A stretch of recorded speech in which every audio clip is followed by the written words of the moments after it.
嗨，大家好，我是坦平叔，带大家真正的中国。今天是2024年11月14号，这一期咱们继续聊一聊学生，聊一聊大学生，聊一聊就业，聊聊这方面话题。今天山西省叫朔州市怀仁大地学校，因为一句话上了热搜，引起网友的热议舆论高度关注。哪一句话呢？就是念书念到狗肚子里。这是怎么回事呢？就是11月12号有网友在社交平台发了一个视频，这个山西省朔州市怀仁市大地学校一名老师在学生用餐时开直播，在这个直播期间呢，这个老师就说这些学生说念书念到狗肚子里了，这个事情呢引发了关注。大家看一下视频391班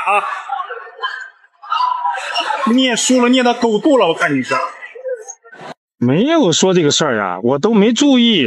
这个网友很生气涉嫌叫侮辱学生，对吧？说人家念书念到狗肚子里面了。那11月12号晚上这怀仁市教育局就马上发布情况说明，说经调查，该视频是大地学校为扩大学校知名度与直播主播合作，其在学校食堂直播过程中，主播本人出现的不当言论，现学校已与其解除合作关系。你看一出事那都不是本校的老师或者职工，而是与学校合作的 UP 主主播已经解除合作关系了，大家都散了吧？这个是极目新闻报道的出了事就甩锅这个临时工、合同工、合作方，反正跟自己没关系这个熟悉的味道，熟悉的配方总之引发舆情的、不当用语的、说话不好听的、侮辱学生的，那是主播，不是学校老师。这个教育局的这个公告说明他说这个大地学校为扩大学校知名度与直播主播合作，他没有说什么知名度。我看了一下他这个大地学校是一个中学、高中还有小学也有这么一个民办的学校，找这个自媒体这些主播来合作，很有可能是为了扩大知名度，是不是为了多招生因为现在招生这个竞争也很激烈民办学校你招不到学生，那你就办不下去所以我来谈一谈我对这个事看法首先一个，这个事情在网上引起热议，不是学生，也不是学生家长，而是网友看到这个有人发了这个视频之后义愤填膺，觉得这个涉嫌侮辱学生，至少是不文明用语，对吧？你在学校食堂说这样的话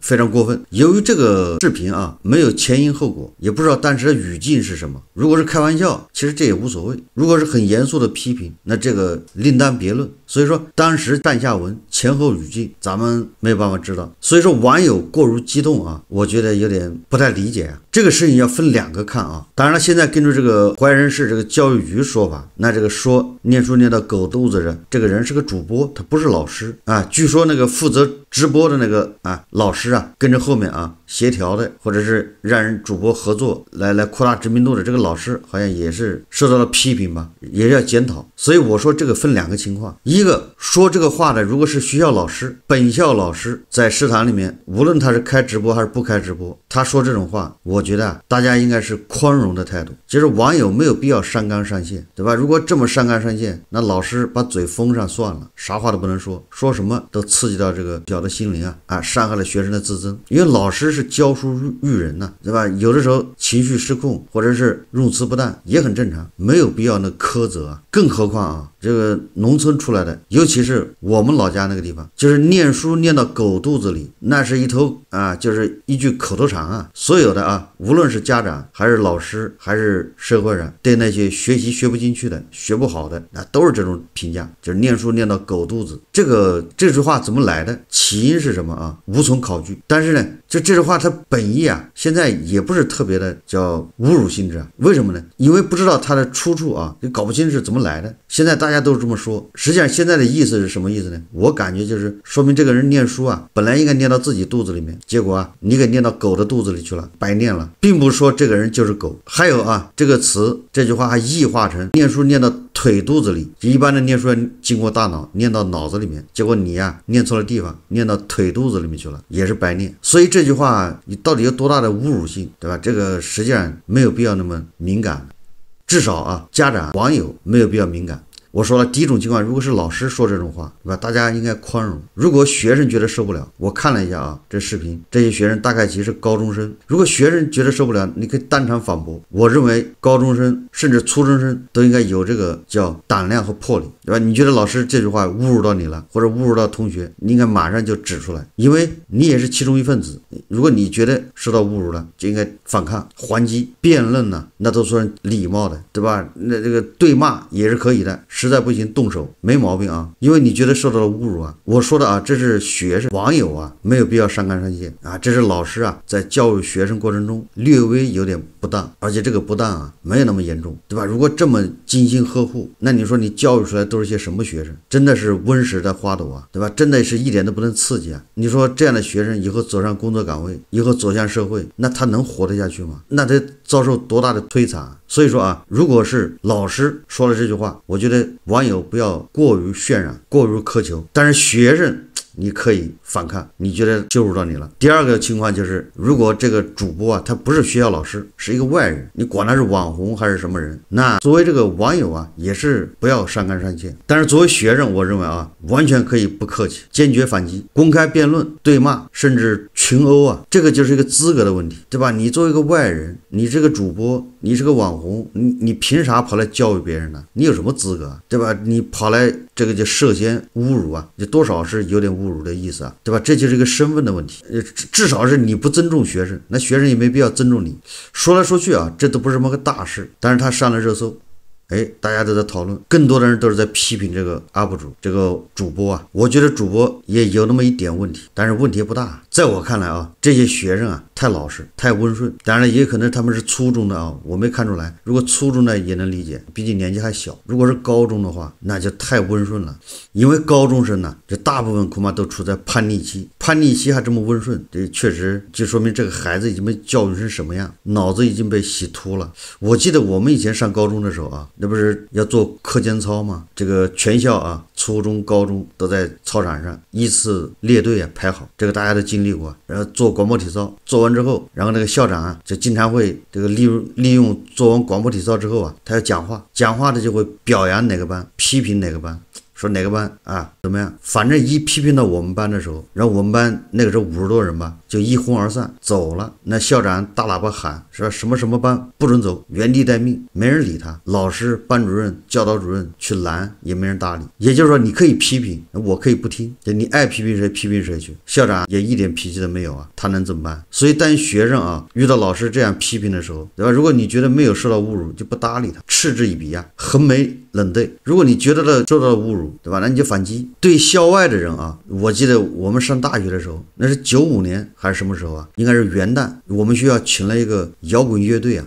这个乐队可厉害了，喜欢摇滚的人恐怕都知道，都是大腕大咖，跑到我们学校搞演唱会。结果啊，这个因为摇滚嘛，他是唱到这个激动的时候啊，情绪失控，往台下扔那个矿泉水瓶子。你按现在看，感觉像是互动啊，但是那个时候大家不觉得，他那扔矿泉水瓶子不知道砸着了谁，立马就把学生惹火了。学生啊，就是我们同学啊，一哄而上，就要群殴这几个乐队的这个歌手，还有那个什么贝斯手，学校什么保卫处的，学校这个什么学生处的。老师拦都拦不住啊！你想呀，搁现在你要看见这些明星都激动的说不出话，那个时候可不管什么明星不明星啊。然后那个乐队的几个人落荒而逃啊，在老师的保护之下从后门跑了，连他们吃饭的家伙啊都没来得及带走啊。所以说啊，现在的这些孩子啊已经被教育的非常温顺。我现在啊，我也认识几个正在上学的这个学生啊，我就发现他们对老师啊那是相当的叫敢怒不敢言，明显老师在压榨他们，对吧？老师在外面接私活或者是干个什么工作室，就让这些学生也不能说免费的，也给他钱，但是显然就是工价比较低嘛，压榨这些学生。这些学生也是敢怒不敢言。我看这些学生对那个辅导员呢，那简直是像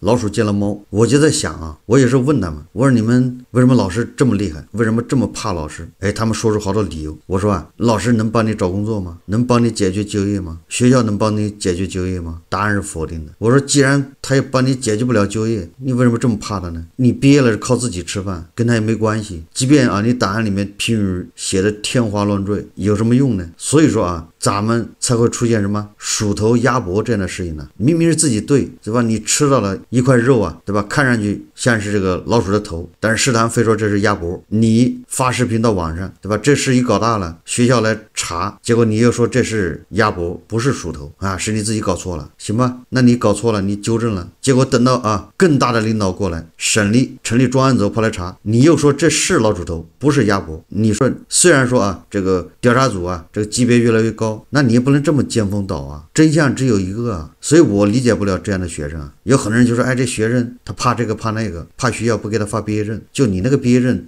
你本来也找不到工作，你为什么受人羞辱呢？这个就是叫赤裸裸的羞辱，指鹿为马，黑的说成白的，让你承认，对吧？每一个官比你大一点的都能让你改口，你把自己当什么了？这个学生年轻人实际上是正好是叛逆期，是最那个特立独行的。也就是说这人的一辈子里面，恐怕就这个时期是最不容易受到别人压迫的，对吧？在你最不应该受到压迫的时候，对吧？在你最具有反抗精神的时候，你不敢反抗，你走向工作岗位，那处处都是在压迫，对吧？一个小领导，一个小组长就可以让你失业，对吧？可以把你裁掉，让你回家，到时候 KPI 考核的时候就是给你低，那你怎么着？你在学校里面还可以找辅导员、找老师、找家长，你走向社会你找谁对吧？你进了一个企业，你那个小组长如果职业霸凌你是一点脾气都没有。所以说现在的学生确实过于温顺了，容易被忽悠，一煽动吧，对吧？就从郑州骑到开封，一窝蜂的上，就没有独立思考的能力，缺乏这种独立判断的能力。然后一禁止吧，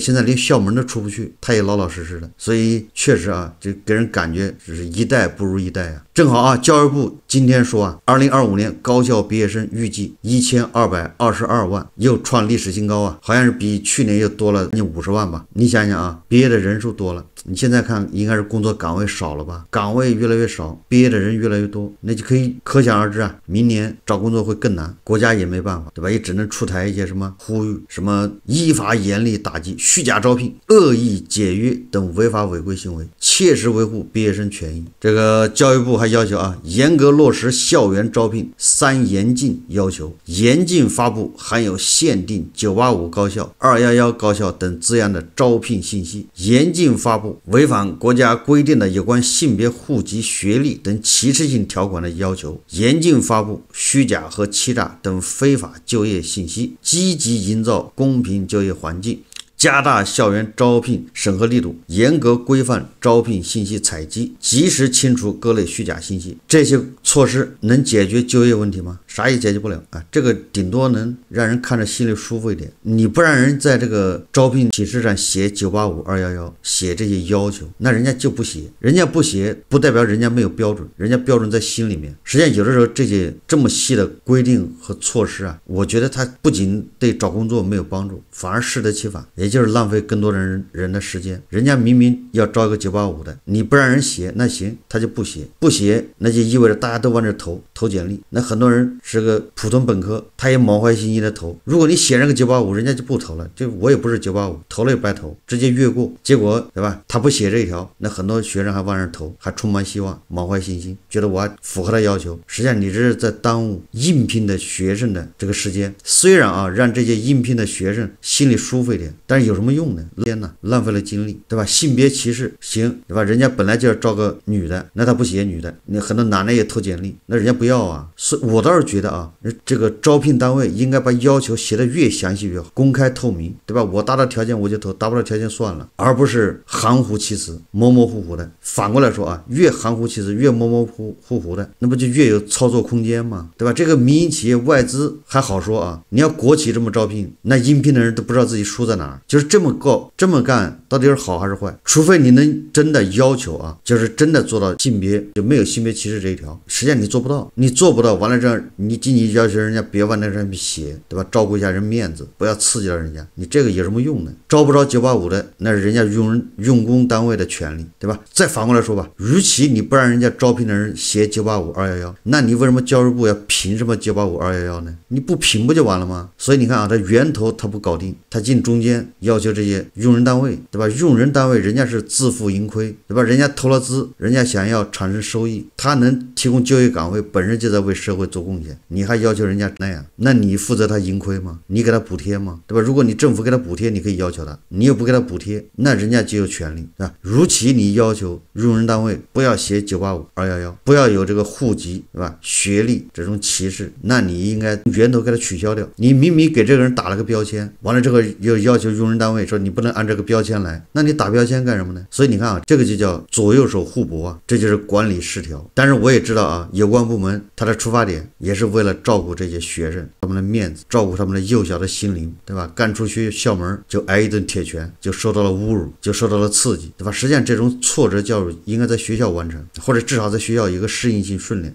责任社会对这种就无所谓，就你刺激不到他。但是大家也注意了啊，这个如有关部门切实的落实劳动法，真正的消除掉这种歧视，这是俩概念，对吧？消除歧视是你要统一的部署各种相关政策，配套政策是个系统性的问题，你不能单单要求企业你该这样你该那样，对吧？我也赞成啊，消除这些用工歧视啊，是彻底的真正的能消除，从根子上把它断掉，而不是你只是把这个压力困难给到企业，对吧？自己一方面在凭什么985、211跟着这个来分钱，对吧？跟着这个来分经费，跟着这个来招生，对吧？你完了这个毕业的时候，你让企业你不能跟着985、211来招聘，没有道理啊。所以你看啊，说来说去又说回到学生，对吧？这些学生，如果你把他当做温室的花朵这么保护的话，一点委屈都不能受，对吧？稍微重一点的话都不能说，那毕业的时候你教育部还得叫扶上马，还得送一程，你还得继续做保姆啊，你能保护他一辈子吗？所以我们要回到这个念书念到狗肚子里，如果学生连这点挫折，对吧？这点压力都扛不住，那真的是念书念到狗肚子里，你念到谁肚子里了？当然了，这个学校也该批评啊，对吧？你如其请这些网红、这些什么主播来直播，对吧？来监督学生，你不如请人家来监督你的食堂那个后厨，对吧？你要扩大知名度，你完全可以让这个